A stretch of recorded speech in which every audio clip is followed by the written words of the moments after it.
आज मैं बात करने वाला हूँ मेडिटेशन के बारे में। हाँ, ज़रूर आपने सुना होगा मेडिटेशन के बारे में। क्या मेडिटेशन करके हम अपने खुशियों का लेवल बढ़ा सकते हैं? हम अपने अंदर उतनी खुशियाँ निर्माण कर सकते हैं? अगर किसी इंसान से आप एक सवाल पूछें, क्या आप खुश हो? हालांकि वो आसानी से जवाब देगा, हाँ मैं खुश हूँ, लेकिन बेशक उसका सवाल आने वाले अगले दिनों में बदल सकता है, हालात कुछ भी हो सकते हैं। लेकिन मौजूदा हालात में वो अपनी खुशी कैसे ढूंढ पाएगा, वो उसे पता होना चाहिए। क्योंकि अपने अंदर की खुशी ढूंढने के लिए आपको महंगी से महंगी चीज़ें खरीदने की ज़रूरत नहीं है। अपने परफॉर्मेंस को बेहतर करने के लिए भी कुछ खरीदने की ज़रूरत नहीं है। आपको पता ही होगा, मेडिटेशन से हम अपने स्ट्रेस मैनेजमेंट को और परफॉर्मेंस को और बेहतर कर सकते हैं। लेकिन मेडिटेशन का फायदा यहाँ तक सीमित नहीं है। इसके अलावा भी आप जानेंगे कि एक अडल्ट आदमी एक 10-12 साल के बच्चे की तरह कैसे खुश रह सकता है, और खुश रहने की आदत हम अपने अंदर कैसे डाल सकते हैं, और दूसरों के लिए प्यार का एहसास कैसे पैदा कर सकते हैं। ये हम तब जानेंगे जब हम मेडिटेशन की शुरुआत करेंगे। एक बार एक आदमी ने एक रास्ते पर बैठे हुए हाथ दिखने वाले ने बताया कि 40 का होने तक तुम दुखी रहोगे। वो आदमी खुश हुआ, खुशी के मारे नाचने लगा, क्योंकि वो समझ गया, वो ऐसे समझा कि 40 का होते होते तो उसे सिर्फ 40 का होने तक ही दुखी रहना है। 40 का होने के बाद वो अपने आप खुश हो जाएगा। लेकिन गलत था, वो आदमी गलत समझा, क्योंकि उस हाथ देखने वाले ने बताया था कि 40 का होते होते आदमी दुखों का आदी बन जाता है, उसके पास सारे दुनिया के दुख आ जाते हैं।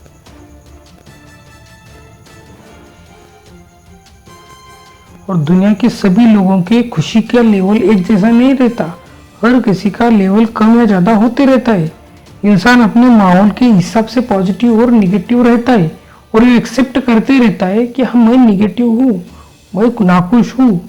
इसी की वजह से नाखुशी और बढ़ती जाती है और खुशहाली कम हो जाती है,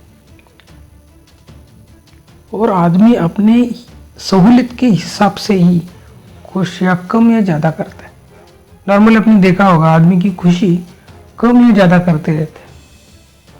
साइकोलॉजिस्ट फिलिप प्रेगमन ने अपनी एक स्टडी में पाया कि पैरालिसिस होने वाला इंसान और लॉटरी जीतने वाले इंसान में कुछ फर्क नहीं होता, एक शॉक की वजह से होता है। एक एक्साइटमेंट होती है और एक शॉक होता है। शॉक और एक्साइटमेंट में कुछ अलग बात नहीं है, और वो दोनों चीजें सिर्फ थोड़ी देर के लिए होती है। बाद में इंसान उस खुशी और उस दुख में से बाहर आ जाता है, इसी तरह काम करता है। लेकिन इसके बाद फिर 1996 में साइकोलॉजिस्ट डेविड लिंकन द्वारा एक जुड़वा बच्चों पर एक स्टडी की गई।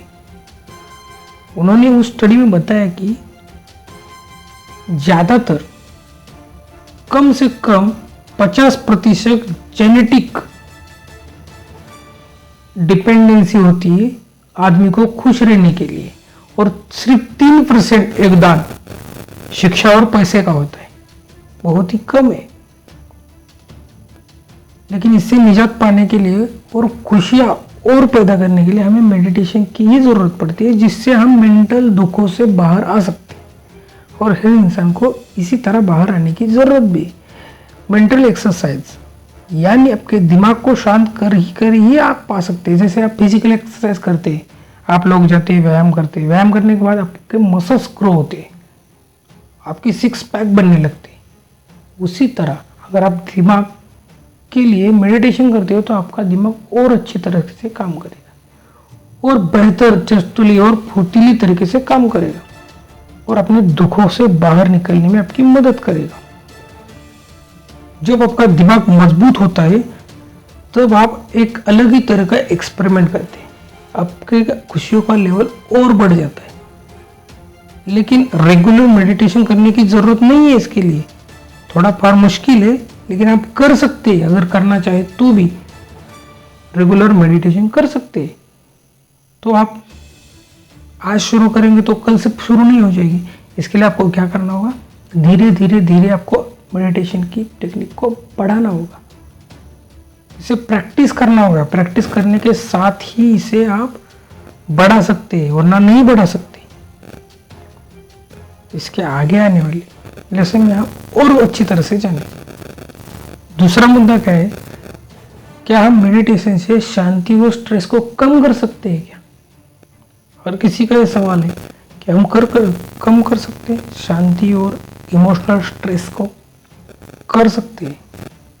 अगर आपने कभी एक्सरसाइज की होगी तो आपको मालूम होगा, शुरुआती दिनों में थोड़ा मुश्किल लगता है, लेकिन बाद में आपको ताकत आ जाती है और आप बेहतर फुर्तीले तरीके से एक्सरसाइज करना शुरू करते हैं। ऐसा ही होता है मेंटल एक्सरसाइज। जब आप मेडिटेशन करना शुरू करते हैं, शुरुआत में आपको दिक्कत होगी, बहुत दिक्कत होगी। आप एक्सपेरिमेंट करेंगे, आपको करने में मज़ा नहीं आएगा, लेकिन आप जब रेगुलर करना शुरू करेंगे, आपका दिमाग शांत होगा और आप और अच्छी तरीके से मेडिटेशन कर पाएंगे। लेकिन ये काबिलियत हासिल करने के लिए आपको पहले मेडिटेशन की प्रैक्टिस करनी होगी। लेखक ने एक बार उसके स्टूडेंट पे मेडिटेशन करने का प्रैक्टिस किया। तब उन्होंने देखा कि वो स्टूडेंट हर किसी को किसी न किसी तरह की गालियाँ देता था और उसने मेडिटेशन करने के बाद उस पर कंट्रोल पा लिया और अपनी ज़िंदगी में बहुत सारे बदलाव किए। ये इकलौता फायदा नहीं है, इतना ही फायदा नहीं है मेडिटेशन का। मेडिटेशन से आप इमोशनल फ्लेक्सिबिलिटी को बढ़ा सकते हैं, मतलब दुखों को थोड़ा कम कर सकते हैं और स्ट्रगल के दिनों में आपको इसकी ज़रूरत ज़्यादा पड़ती है। मान लीजिए एग्जाम्पल के लिए, मान लीजिए आपकी नौकरी चली गई। हालांकि कोविड के बाद बहुत सारे लोगों की नौकरियां असल में चली गई है, लेकिन नौकरी चली जाने से ज़्यादातर इंसान दुखों का शिकार बन जाता है। वो शराब, दारू या अन्य तरह के जैसे गुटखा शिकार बन जाता है, ये खाने के आदी बन जाता है। इतना ट्रेस करता है कि कभी कभी आत्महत्या तक कर पड़ता है। लेकिन इससे उसमें कुछ फर्क पड़ेगा दुनिया को? कुछ नहीं। अपने आप को बदलने में ही भलाई है, क्योंकि अगर आप आत्महत्या भी करते हो तो भी दुनिया को कुछ फर्क नहीं पड़ता। इसलिए अपने आप को बेहतर बनाने के लिए आपको मेडिटेशन की ज़रूरत है, क्योंकि ऐसी स्थिति में, ऐसे स्टेट में आपको मेडिटेशन ज़्यादा काम आता है।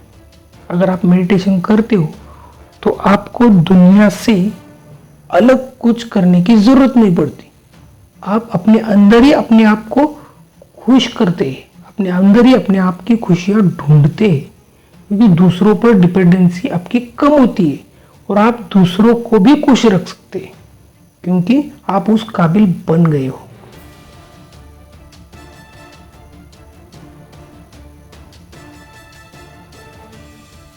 और एक बार आप ऐसा करने के काबिल बन जाते हो तो आप अपने आप को कंट्रोल कर सकते हो इमोशनली। कोई भी निर्णय लेने से पहले आप अपने आप को कंट्रोल कर सकते हो और नई नौकरी ढूंढने में आपको इसकी मदद हो सकती है। लेकिन इसका एक्सपेरिमेंट करने के लिए ज़्यादा टाइम नहीं लगता। अगर आप प्रैक्टिस करते हैं तो मेडिटेशन आपकी ज़िंदगी में खुशियाँ ला सकता है।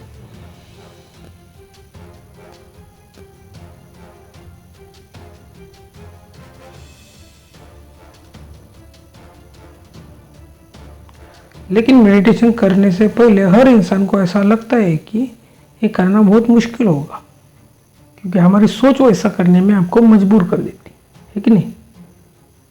तो आपको क्या करना चाहिए? अगर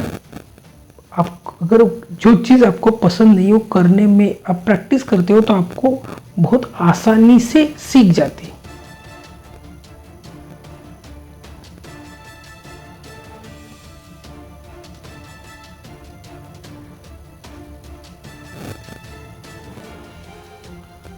आपने जाना होगा हर इंसान अलग अलग है, हर इंसान की पहचान अलग अलग है, हर इंसान अलग होता है। उस हिसाब से हर किसी की साइकोलॉजी अलग होती है। तो लेखक ने एक बार अपने स्टूडेंट के साथ मेडिटेशन की शुरुआत की तो उन्होंने पाया कि कम से कम 100 घंटे का मेडिटेशन किया जाए तो इंसान उन खुशियों को पा सकता है। लेकिन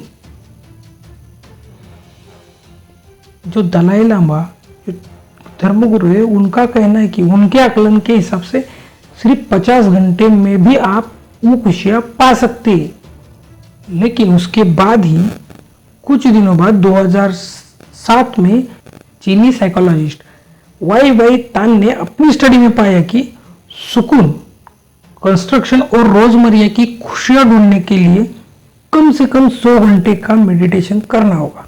और उतना काफी है, उससे ज्यादा करने की जरूरत नहीं, लेकिन उतना तो करना ही पड़ेगा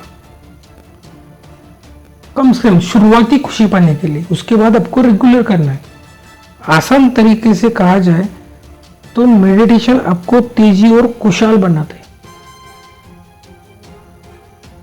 और आपके अंदर की खुशियों को और बढ़ाता है, और इसी तरह आपको मेडिटेशन करने की जरूरत है।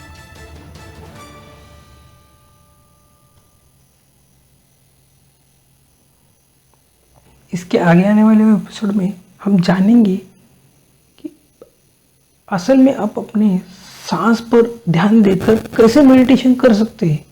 मेडिटेशन के अलग अलग टेक्निक्स भी सीखेंगे। Thank you.